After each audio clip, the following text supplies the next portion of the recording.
لیکن یہ جنات میں سے ایک جن تھا عزازیل. اب دیکھیے کہ جنات کو ایک قرب حاصل ہے ملائکہ کے ساتھ. کیوں؟ وہ نور سے پیدا کیے گئے، یہ نار سے پیدا کیے، کتنا قرب ہے دونوں میں.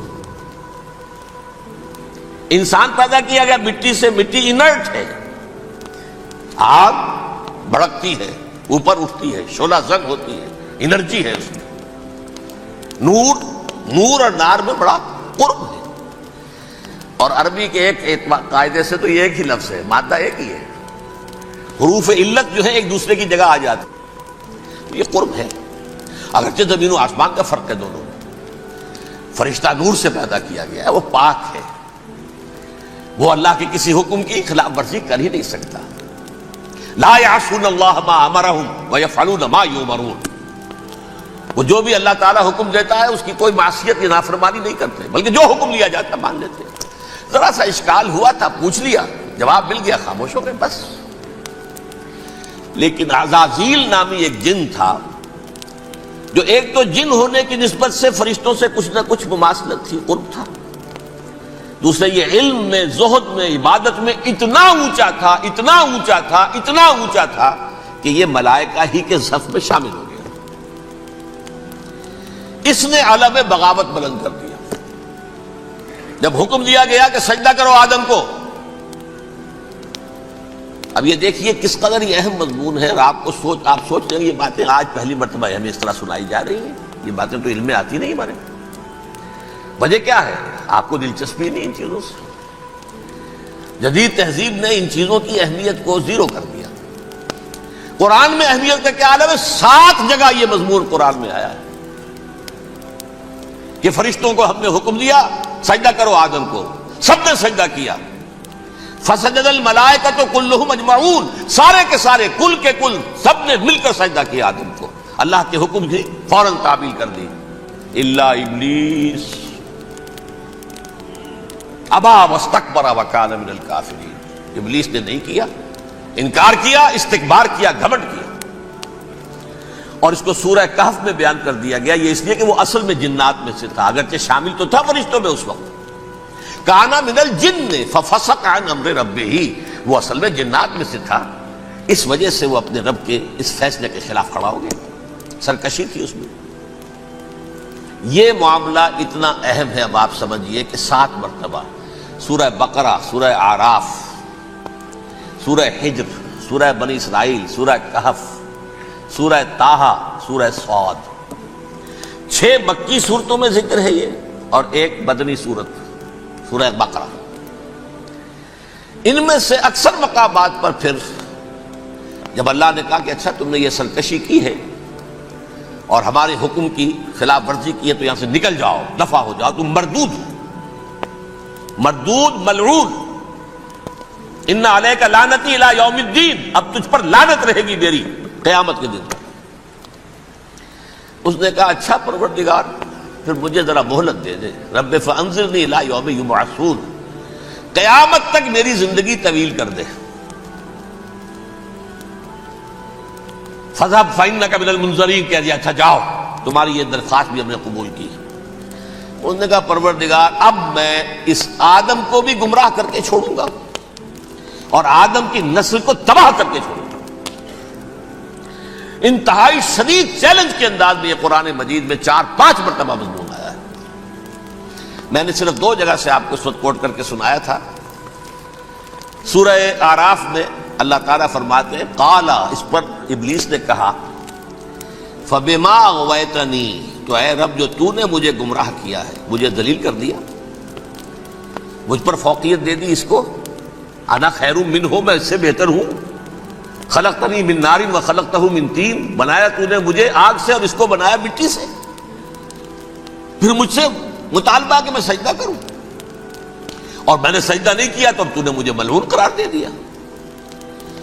قال فبما اغویتنی لاقعدن لهم صراطک المستقیم، اب میں یہ نسل آدم کے لیے، اس کو برباد کرنے کے لیے تیری سیدھی راہ کے اوپر گھات میں بیٹھوں گا، سیدھے راستے پر چلنے نہیں دوں گا.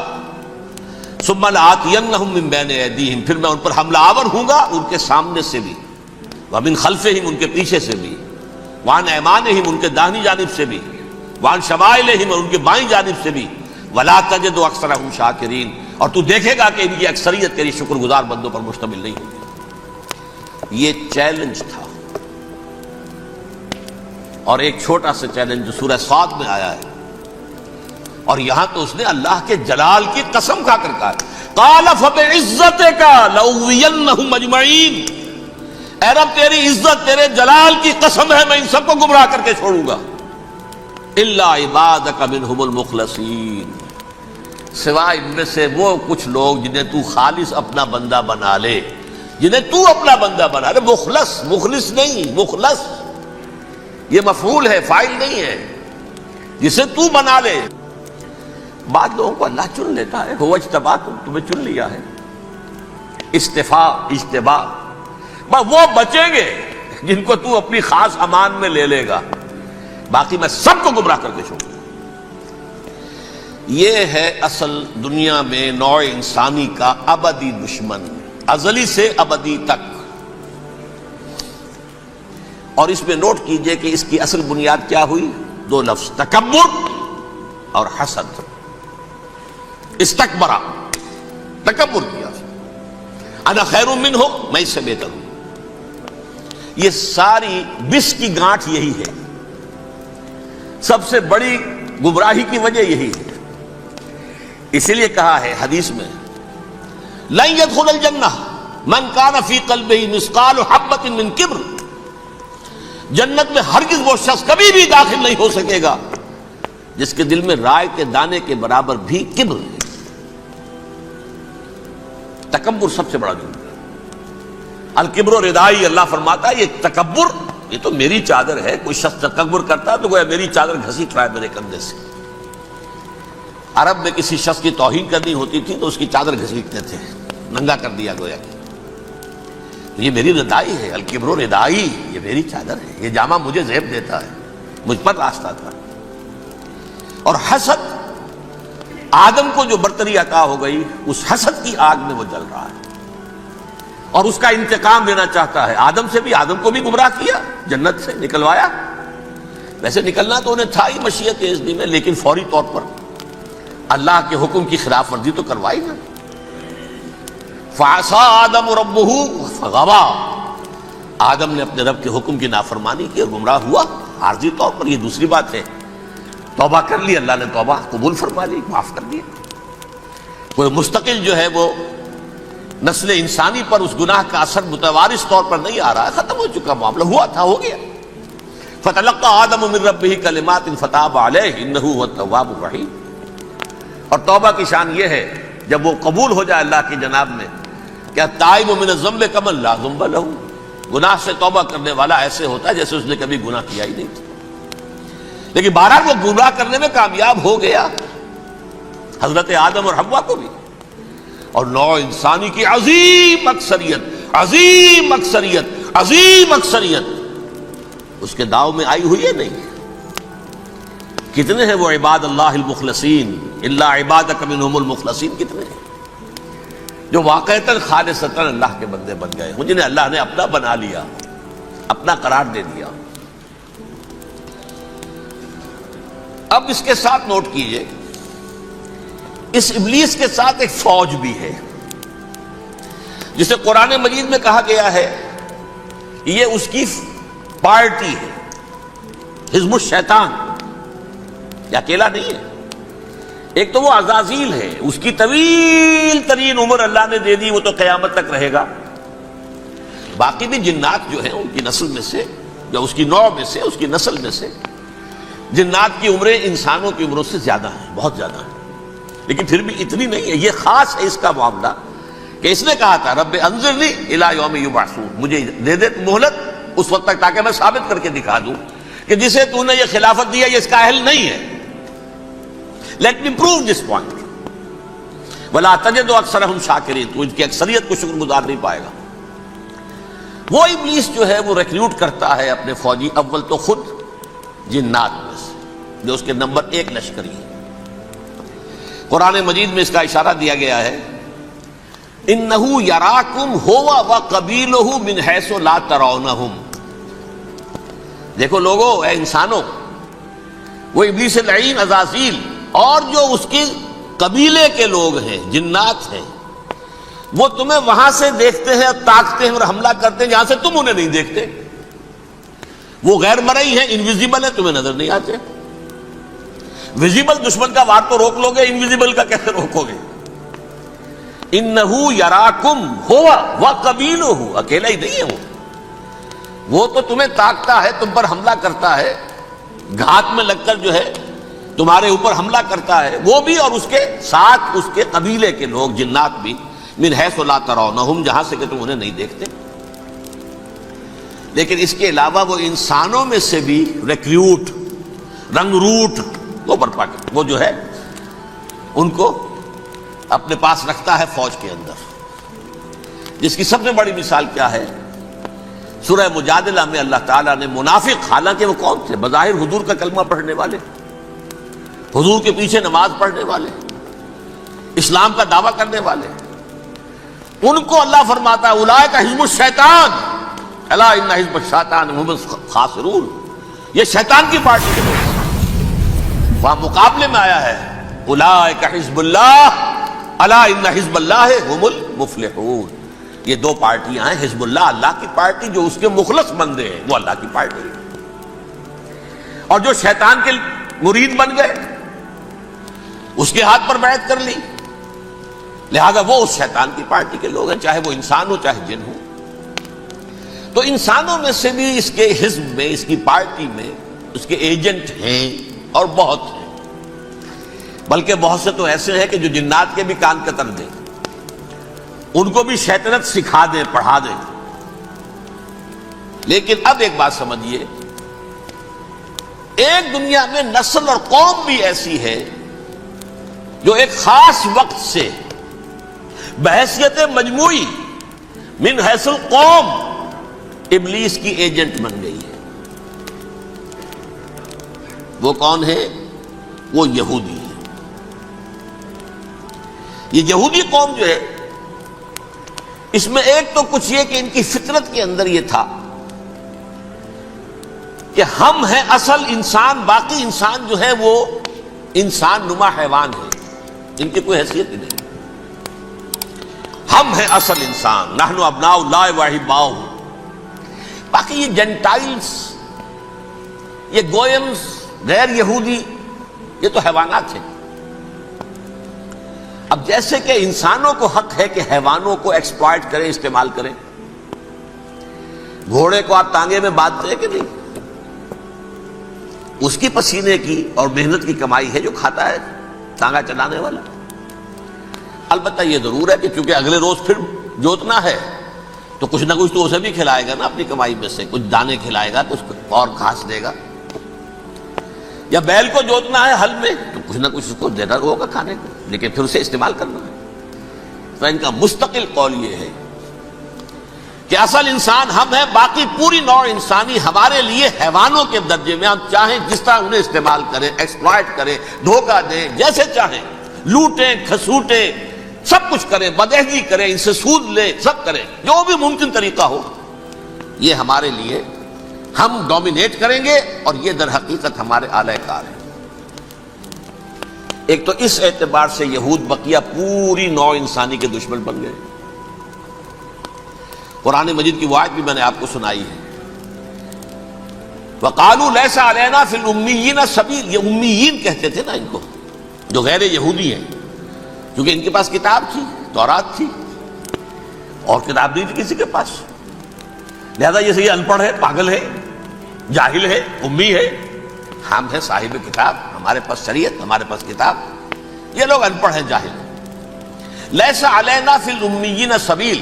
ان امیین کو ہم لوٹیں، کھسوٹیں، دھوکہ دیں، فریب سے جو کریں، چوری کریں، ڈاکہ ڈالیں، جیب کے قطرے، جس طرح بھی کریں ہمارے لیے جائز ہے. ہمارے اوپر کوئی گرفت نہیں ہوگی. اللہ تعالیٰ ہم سے یہ نہیں پوچھے گا تم نے جھوٹ کیوں بولا تھا اس کے ساتھ، تم نے وعدہ خلافی کیوں کی تھی اس کے ساتھ، تم نے کیوں دھوکہ دیا تھا اس کو، تم نے کیوں اس کا مال جو ہے غبن کر لیا تھا، ہڑپ کر لیا تھا. نہیں، ہم پر پوچھ لیے. اس اعتبار سے ایک تو یہ انسانیت کی دشمنی ان کی گھٹی میں پڑ گئی، اس غلط خیال کی وجہ سے. ہم تو بخشے بخشائے ہیں، we are the chosen people of the Lord. ہمیں تو اللہ اگر جہنم میں داخل بھی کرے گا تو صرف چند دن، لن تمسنا النار الا ایاما معدودات، باقی اصل میں تو ہم تو اللہ کے پسندیدہ، نحن ابناء اللہ واحباؤہ، اس کے بیٹوں کے مانند بڑے چہیتے ہیں، لاڈلے ہیں۔ یہ باقی دنیا، باقی انسان ہماری چراہ گاہ ہے، جیسے چاہے چریں، جس طرح چاہے ہڑپ کر جائیں۔ یہ تو ان کا پہلے سے مستقل معاملہ تھا، لیکن اس کے بعد ان کی تاریخ میں ایک دور وہ آیا جب حضرت مسیح علیہ السلام ان میں مبعوث کیے گئے۔ یہ 1400 سالہ تاریخ کا کلائمیکس ہے یہود کی۔ جب کتاب انہیں دی گئی تھی تورات حضرت موسیٰ کے ذریعے، وہ 1400 قبل مسیح کا واقعہ ہے۔ اس وقت سے لے کر اللہ کا وہ فضل ان پر ہوا کہ کوئی ایک لمحہ ایسا نہیں آیا 1400 برس میں کہ ان کے ہاں کوئی نہ کوئی نبی موجود نہ۔ یہ تار ٹوٹا ہی نہیں، 2 سے شروع ہوا، موسیٰ ہارون علیہ السلام، اور 1400 برس کے بعد پھر آخری 2 ہیں، عیسیٰ اور یحییٰ علیہ السلام، یوں سمجھ لیجئے، اور اس کے درمیان یہ تار ہے، اور اس تار میں کوئی ایک لمحہ ایسا نہیں آیا کہ کوئی نبی موجود ہو۔ اس میں اتار چڑھاؤ بہت سے آئے ہیں، اس کا وہ میرا موضوع نہیں ہے اس وقت۔ قبل مسیح کی تاریخ جو ہے وہ میرا موضوع نہیں ہے۔ قرآن مجید میں سورہ بنی اسرائیل کے پہلے رکوع میں اس کا تذکرہ موجود ہے۔ وَقَضَيْنَا إِلَىٰ بَنِي إِسْرَائِيلَ فِي الْكِتَابِ لَتُفْسِدُنَّ فِي الْأَرْضِ مَرَّتَيْنِ وَلَتَعْلُنَّ عُلُوًّا كَبِيرًا، 2 مرتبہ ان پر عذاب کے کوڑے برسے، پہلے اشوریوں کے ذریعے سے جو شامی تھے، سیرینز اشوری کہلاتے ہیں، پھر بابلیوں کے ذریعے سے یعنی عراقیوں کے ذریعے سے، بیبیلونیا نام تھا عراق کا پہلے، ان پر بہت بڑی بڑی تباہیاں آئیں، اللہ تعالیٰ کی طرف سے عذاب آئے۔ اس کے بعد پھر دوسرے دور میں دوسرا اقتدار کا دور آیا، خربستیاں بڑھ گئیں، تو پہلے گریکس کے ذریعے سے، یونانیوں کے ذریعے سے، اور پھر رومیوں کے ذریعے سے انہیں پسوایا گیا۔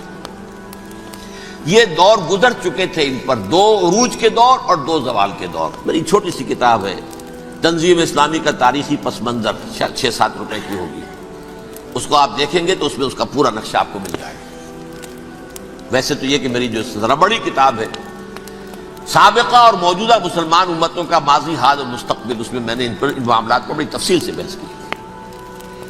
بہرحال یہ جو دور تھا ان کا 1400 سالہ، وہ اونچ نیچ سے ہوتا ہوا جب آیا ہے حضرت مسیح کی بعثت پر، تو ان کی شرارت کی انتہا یہ ہو گئی کہ اللہ تعالیٰ نے مسیح کو رسول بنا کر بھیجا، رسولاً الی بنی اسرائیل۔ حضرت موسیٰ اور حضرت عیسیٰ کے درمیان رسول کوئی نہیں ہے، سب نبی ہیں۔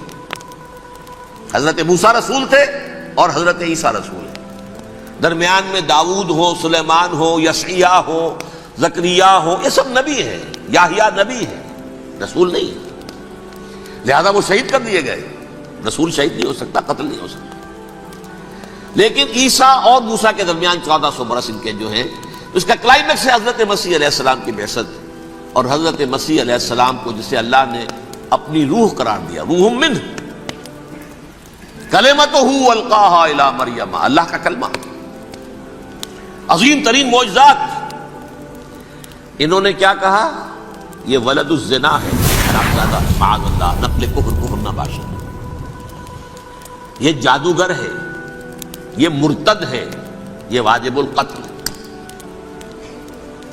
اصل حکومت اس وقت رومیوں کی تھی حکومت، لیکن انہوں نے انہیں آٹونومی دے رکھی تھی، اپنے مذہبی معاملات تم خود طے کر سکتے ہو۔ تو کائفاس جو اس وقت کا ان کا ہیڈ ربائی تھا سب سے بڑا، اس کی عدالت نے فیصلہ کیا مسیح کو سولی چڑھا دیا جائے۔ پائلیٹس پونٹس، اس کے پاس ان کی ازداج پہنچ گئی، یہ ہمارا مجرم ہے مذہبی، یہ مرتد ہے، یہ کافر ہے، یہ جادوگر ہے، یہ واجب القتل ہے، اسے قتل کرو، سولی چڑھا دو۔ خیر وہ لمبی بات ہو جائے گی، اس نے تو اپنے ہاتھ دھوئے کہ صاحب ہمارے پاس کوئی جرم نہیں ہے اس کے خلاف، تم کہتے ہو تو ٹھیک ہے، سولی چڑھا دیتے۔ یہ دوسری بات ہے کہ اللہ نے حضرت مسیح کو اٹھا لیا آسمان پر، ان کی جگہ وہ شخص سولی چڑھا جس نے غداری کر کے گرفتار کروایا تھا، جوڈاس اسکیریوٹ، اس کی شکل اللہ نے بدل دی حضرت مسیح کی سی، اور حضرت مسیح کو فرشتے اٹھا کے اوپر لے گئے، وہ زندہ آسمان پر اٹھا لیے گئے۔ اور یہ ساری تفاصیل نہ قرآن میں ہے نہ حدیث میں ہے۔ یہ انجیل میں ہے، لیکن انجیل کون سی؟ برنباس کی انجیل، gospel of the Lord according to Saint Barnabas. یہ حواریین مسیح میں سے تھے، لیکن عیسائی ان کو تسلیم نہیں کرتے، ان کی بائبل کو صحیح نہیں مانتے، کینونیکل نہیں مانتے۔ 100 انجیلیں تھیں، 104 تھی جن میں سے 4 چنی ہیں انہوں نے، یہ بتی اور جان اور مرقس مارکس یہ ہے، تو یہ 4 انجیلیں ہیں انہوں نے تسلیم کی کہ یہ کینونیکلز ہیں، یہ تو ہیں حقیقی، باقی جو ہے 100 اس کو وہ تسلیم نہیں کرتے۔ ان میں سے ایک ہے یہ برنباس، اس میں یہ تفصیل ہے کہ اللہ تعالیٰ نے اس شخص کی، جیوڈاس کی، یہودا، جیوڈاس اس کو انگریزی میں کہتے ہیں، اس کی